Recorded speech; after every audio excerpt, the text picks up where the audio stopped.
ओम शांति। 13-2-21 की वाणी है। मीठे बच्चे, तुम बाप के पास आए हो अपनी सोई हुई तकदीर जगाने। तकदीर जगना माना विश्व का मालिक बनना। प्रश्न, कौन सी खुराक तुम बच्चों को बाप समान बुद्धिमान बना देती है? उत्तर, यह पढ़ाई है।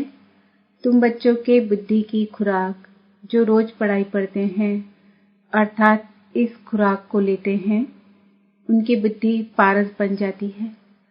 पारसनाथ बाप जो बुद्धिवानों की बुद्धि है, वह तुम्हें आप समान पारस बुद्धि बनाते हैं। गीत तकदीर जगाकर आई हूँ। ओम शांति। गीत की लाइन सुनकर के भी मीठे मीठे बच्चों के रोमांच खड़े हो जाने चाहिए। है तो कॉमन गीत, परंतु इनका सार और कोई नहीं जानते। बाप ही आकर गीत शास्त्र आदि का अर्थ समझाते हैं। मीठे मीठे बच्चे यह भी जानते हैं कि कलयुग में सबकी तकदीर सोई हुई है, सतयुग में सबकी तकदीर जगी हुई है। सोई हुई तकदीर को जगाने वाला और श्रीमत देने वाला अर्थात तदबीर बनाने वाला एक ही बाप है। वही बैठ बच्चों की तकदीर जगाते हैं। जैसे बच्चे पैदा होते हैं और तकदीर जग जाती है। बच्चा जन्मा और उनको यह पता पड़ जाता है कि हम वारिस हैं। हूबहू यह फिर बेहद की बात है। बच्चे जानते हैं कल्प कल्प हमारी तकदीर जगती है फिर सो जाती है। पावन बनते हैं तो तकदीर जगती है। पावन गृहस्थ आश्रम कहा जाता है। आश्रम अक्षर पवित्र होता है। पवित्र गृहस्थ आश्रम उनके अगेंस्ट फिर है अपवित्र पतित गृहस्थ धर्म। आश्रम नहीं कहेंगे, गृहस्थ धर्म तो सबका है ही, जानवरों में भी है। बच्चे तो सब पैदा करते ही हैं, जानवरों को भी कहेंगे गृहस्थ धर्म में है। अब बच्चे जानते हैं हम स्वर्ग में पवित्र गृहस्थ आश्रम में थे, देवी देवता थे। उन्हों की महिमा भी गाते हैं। सर्वगुण संपन्न, 16 कला संपूर्ण, संपूर्ण निर्विकारी, मर्यादा पुरुषोत्तम। तुम खुद भी गाते थे। अब समझते हो हम मनुष्य से देवता फिर से बन रहे हैं।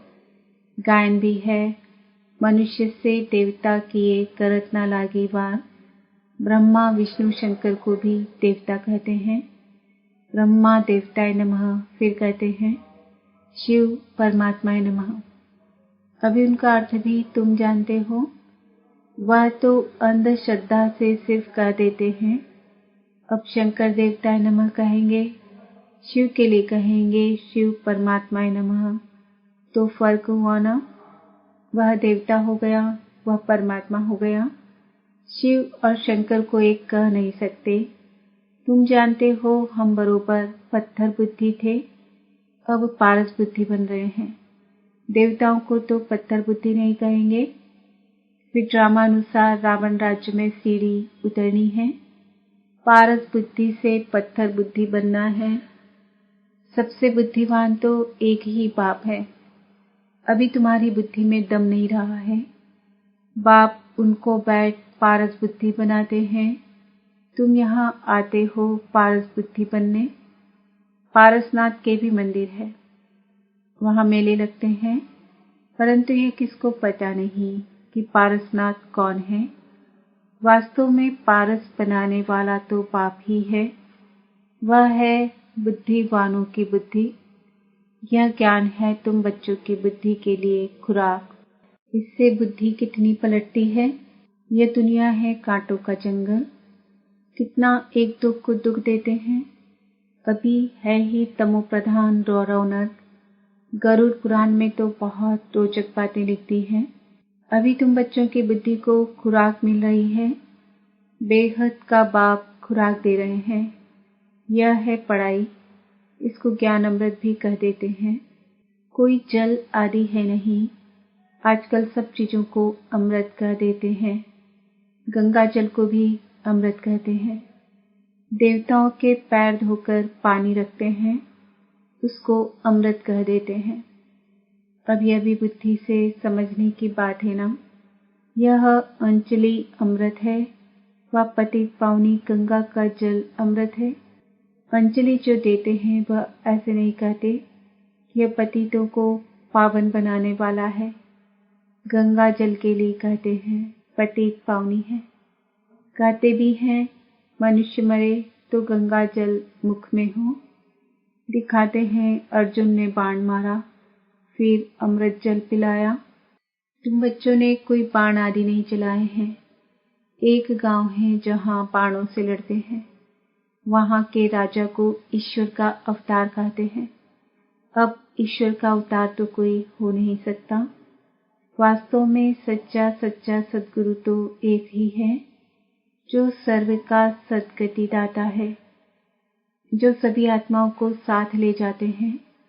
बाप के सिवाय वापस कोई भी ले जा नहीं सकता। ब्रह्म में लीन हो जाने की भी बात नहीं है। यह नाटक बना हुआ है। सृष्टि का चक्र अनादि फिरता ही रहता है। वर्ल्ड की हिस्ट्री ज्योग्राफी कैसे रिपीट होती है, यह अभी तुम जानते हो और कोई नहीं जानता। मनुष्य अर्थात आत्माएं अपने बाप रचिता को भी नहीं जानती है, जिसको याद भी करते हैं ओ गॉड फादर। हद के बाप को कभी गॉड फादर नहीं कहेंगे। गॉड फादर अक्षर बहुत रिस्पेक्ट से कहते हैं। उनके लिए ही गाते हैं पतित पावन दुख हरता सुख करता है।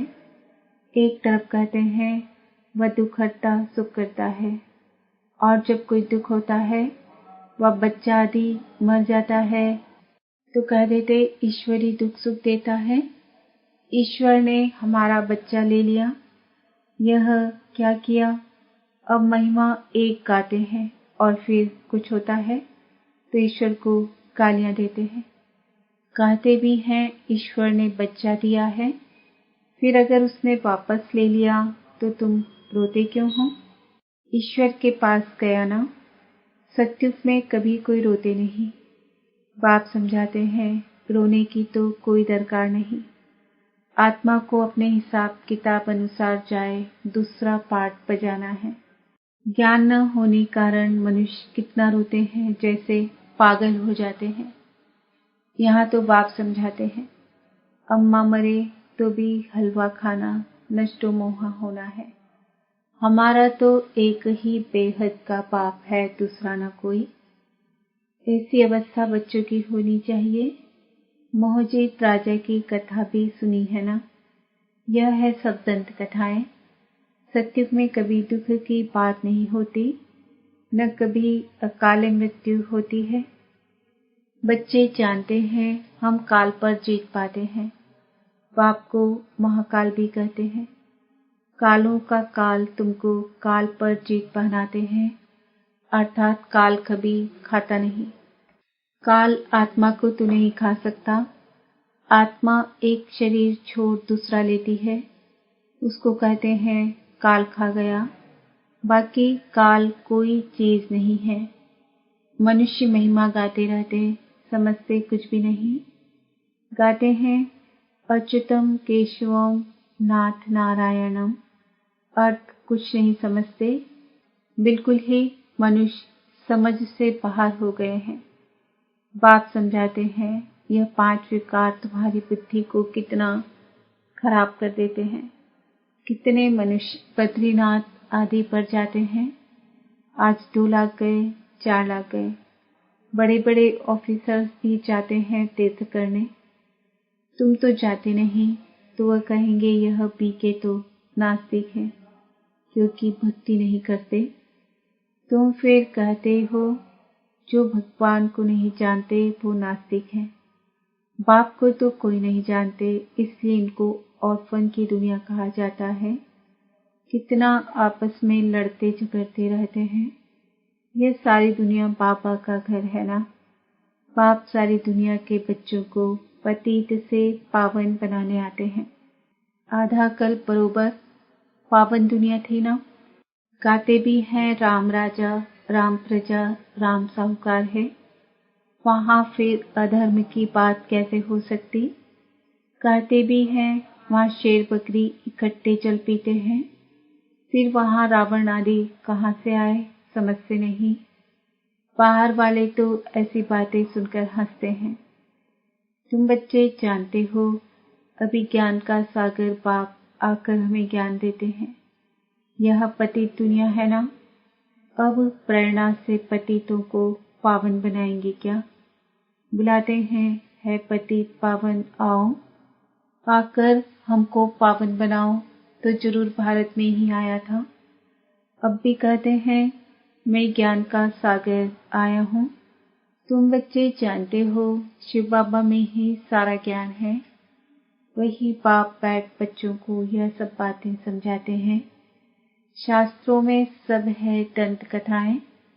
नाम रख दिया है व्यास भगवान ने शास्त्र बनाए। अब वह व्यास था भक्ति मार्ग का। यह है व्यासदेव, उनके बच्चे तुम सुखदेव हो। अब तुम सुख के देवता बनते हो। सुख का वर्षा ले रहे हो व्यास से, शिवाचार्य से। व्यास के बच्चे तुम हो, परंतु मनुष्य मूझ न जाए इसलिए कहा जाता है शिव के बच्चे। उनका असुल नाम है ही शिव। तो अब बाप कहते हैं किसी देहधारी को मत देखो, जबकि शिव बाबा सन्मुख बैठे हैं। आत्मा को जाना जाता है, परमात्मा को भी जाना जाता है। वह परम पिता परमात्मा शिव वही आकर पतित से पावन बनने का रास्ता बताते हैं। कहते हैं मैं तुम आत्माओं का बाप हूँ। आत्मा को रियलाइज किया जाता है, देखा नहीं जाता है। बाप पूछते हैं अब तुमने अपनी आत्मा को रियलाइज किया। इतनी छोटी सी आत्मा में अविनाशी पाठ बंधा हुआ है, जैसे एक रिकॉर्ड है। तुम जानते हो हम आत्मा ही शरीर धारण करती है। पहले तुम देह अभिमानी थे, अब देही अभिमानी हो। तुम जानते हो हम आत्मा 84 जन्म लेती है, उनका अंत नहीं होता। कोई पूछते हैं यह ड्रामा कब से शुरू हुआ, परंतु यह तो अनादि है, कभी विनाश नहीं होता। इनको कहा जाता है बना बनाया अविनाशी वर्ल्ड ड्रामा। तो बाप बैठ बच्चों को समझाते हैं, जैसे अनपढ़ बच्चों को पढ़ाई दी जाती है। आत्मा ही शरीर में रहती है। यह है पत्थर बुद्धि के लिए भोजन, बुद्धि को समझ मिलती है। तुम बच्चों के लिए बाबा ने चित्र बनवाए हैं, बहुत सहज है। यह है त्रिमूर्ति ब्रह्मा विष्णु शंकर। अब ब्रह्मा को भी त्रिमूर्ति क्यों कहते हैं। देवदेव महादेव एक दो के ऊपर रखते हैं, अर्थ कुछ भी नहीं जानते। अब ब्रह्मा देवता कैसे हो सकता। प्रजापिता ब्रह्मा तो यहाँ होना चाहिए। यह बातें कोई शास्त्रों में नहीं है। बाप कहते हैं मैं इस शरीर में प्रवेश कर इन द्वारा तुमको समझाता हूँ, इनको अपना बनाता हूँ, इनके बहुत जन्मों के अंत में आता हूँ। यह भी 5 विकारों का संन्यास करते हैं। संन्यास करने वाले को योगी ऋषि कहा जाता है। अभी तुम राज ऋषि बने हो। 5 विकारों का संन्यास तुमने किया है तो नाम बदलता है। तुम तो राजयोगी बनते हो। तुम प्रतिज्ञा करते हो, वह सन्यासी लोग तो घर बार छोड़ चले जाते हैं। यहाँ तो स्त्री पुरुष इकट्ठे रहते हैं, प्रतिज्ञा करते हैं हम विकार में कभी नहीं जाएंगे। मूल बात है ही विकार की। तुम बच्चे जानते हो शिव बाबा रचयिता है। वह नई रचना रचते हैं। वह बीज रूप सत्य चित आनंद का सागर, ज्ञान का सागर है। स्थापना विनाश पालना कैसे करते हैं यह बाप जानते हैं, मनुष्य नहीं जानते। फट से कह देते तुम बीके तो दुनिया का विनाश करेंगी। अच्छा, तुम्हारे मुख में गुलाब। कहते हैं यह तो विनाश के लिए निमित्त बनी है। न शास्त्रों को, न भक्ति को, न गुरुओं को मानती है, सिर्फ अपने दादा को मानती है। लेकिन बाप तो खुद कहते हैं यह पतित शरीर है, मैंने इनमें प्रवेश किया है। पतित दुनिया में तो कोई पावन होता नहीं। मनुष्य तो जो सुनी सुनाई बातें सुनते हैं वह बोल देते हैं। ऐसी सुनी सुनाई बातों से तो भारत दुर्गति को पाया है। तब बाप आकर सच सुनाए, सबकी सद्गति करते हैं। अच्छा, मीठे मीठे सिकिल दे बच्चों प्रति माता पिता बाप दादा का याद प्यार और गुड मॉर्निंग। रूहानी बाप की रूहानी बच्चों को नमस्ते। हम रूहानी बच्चों की रूहानी बाप दादा को याद प्यार गुड मॉर्निंग नमस्ते ओम शांति।